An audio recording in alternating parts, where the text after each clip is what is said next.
ఓం శ్రీ గురుభ్యో నమః. ఓం శ్రీ సరస్వత్యై నమః. ఏవిబి సుబ్బారావు గారి ఆధ్యాత్మిక బృందం వారి సౌజన్యంతో వైశాఖ పురాణం 29వ అధ్యాయము.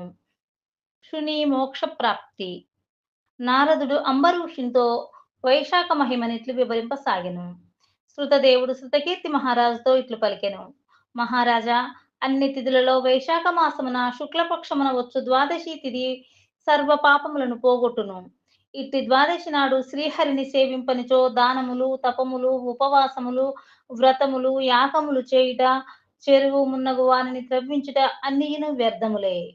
ఈనాడు ప్రాతకాల స్నానం చేసినచో గ్రహణ కాలమున గంగా తీరమున 1000 గోవులనిచ్చిన పుణ్యము వచ్చును. ఈనాడు చేసిన అన్నదానము విశిష్ట ఫలము కలుగును.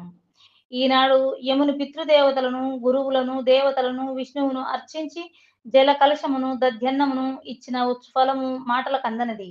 అనగా చెప్పలేనంత పుణ్యమును కలిగించునని భావము.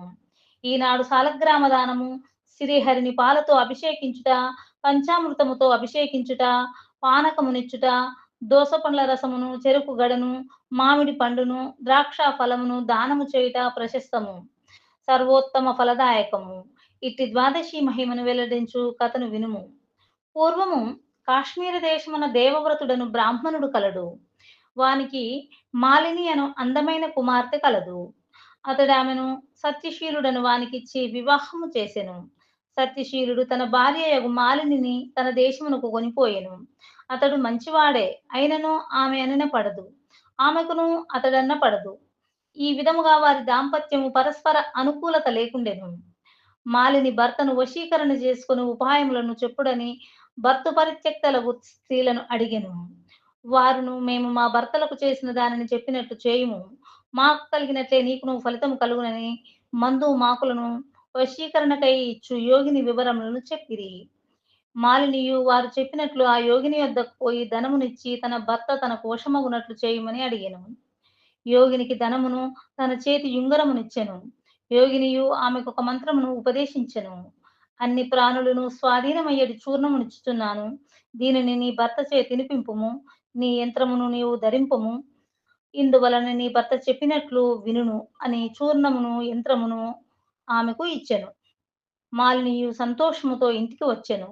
యోగిని చెప్పిన మంత్రమును అనుష్ఠించెను. చూర్ణమును భర్త చే తినిపించెను. యంత్రమును తాను కట్టుకొనెను.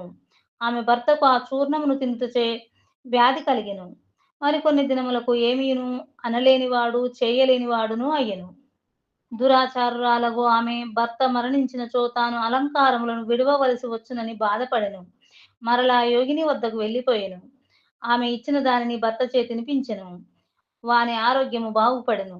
కాని ఆమె స్వేచ్ఛగా సంచరించుచు విటులతో కాలక్షేపము చేయుటచే ఆమెకు అనేకమైనటువంటి వ్యాధులు కలిగెను.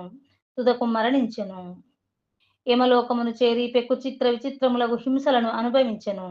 పలుమార్లు కుక్కగా జన్మించెను. కుక్క రూపముననున్నను ఆమెకు వ్యాధులు తప్పలేదు. సవ్వీర దేశమున పద్మబంధు అను బ్రాహ్మణుని ఇంట పనిచేయు దాసీ గృహమందు కుక్కగా ఉండెను.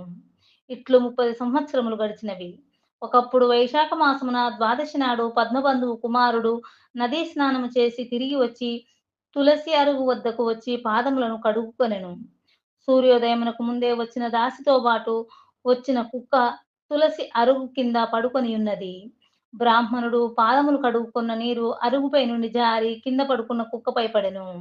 ఆ పవిత్ర జలస్పర్శ చేత కుక్కకు పూర్వజన్మ స్మృతి కలిగెను. తాను చేసిన పాపములకు మిగుల పశ్చాత్తాపము కలిగెను.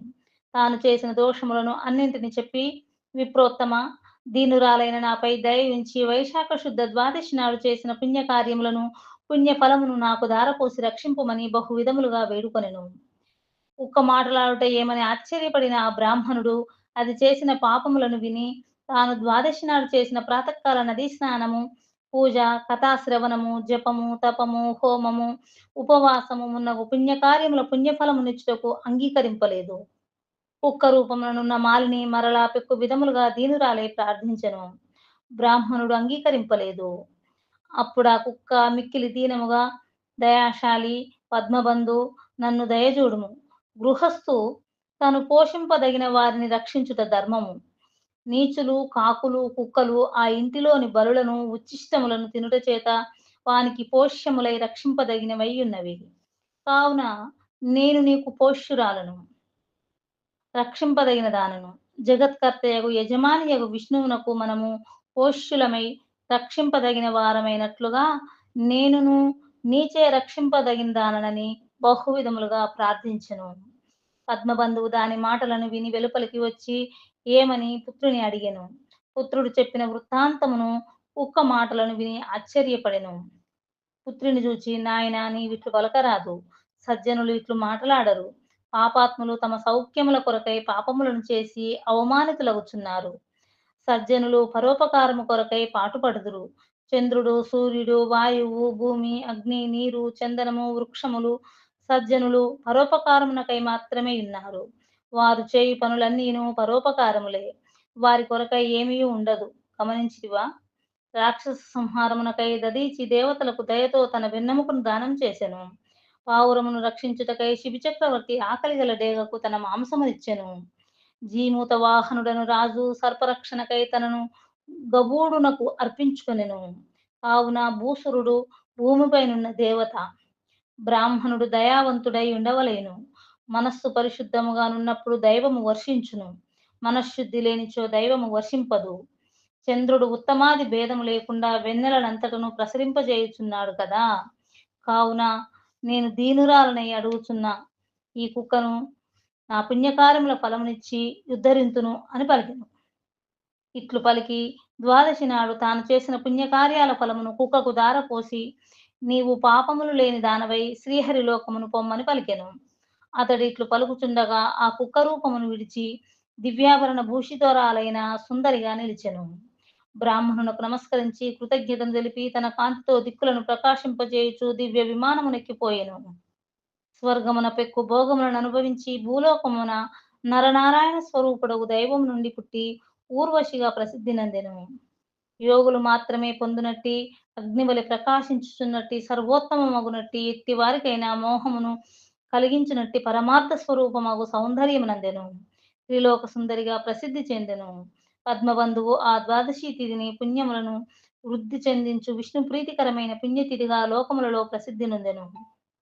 ఆ ద్వాదశి తిథి కొన్ని కోట్ల సూర్య చంద్ర గ్రహణముల కంటే సమస్త యజ్ఞ యాగాదుల కంటే అధికమైన పుణ్యరూపము కలదై త్రిలోక ప్రసిద్ధమయ్యెను అని శృతదేవుడు శృతకీర్తికి వైశాఖ శుద్ధ ద్వాదశి మహిమను వివరించినని నారదుడు అంబరీషునకు వైశాఖ మహిమను వివరించుచు చెప్పెను. సర్వం శ్రీకృష్ణార్పణమస్తు. హరి ఓం తత్సత్.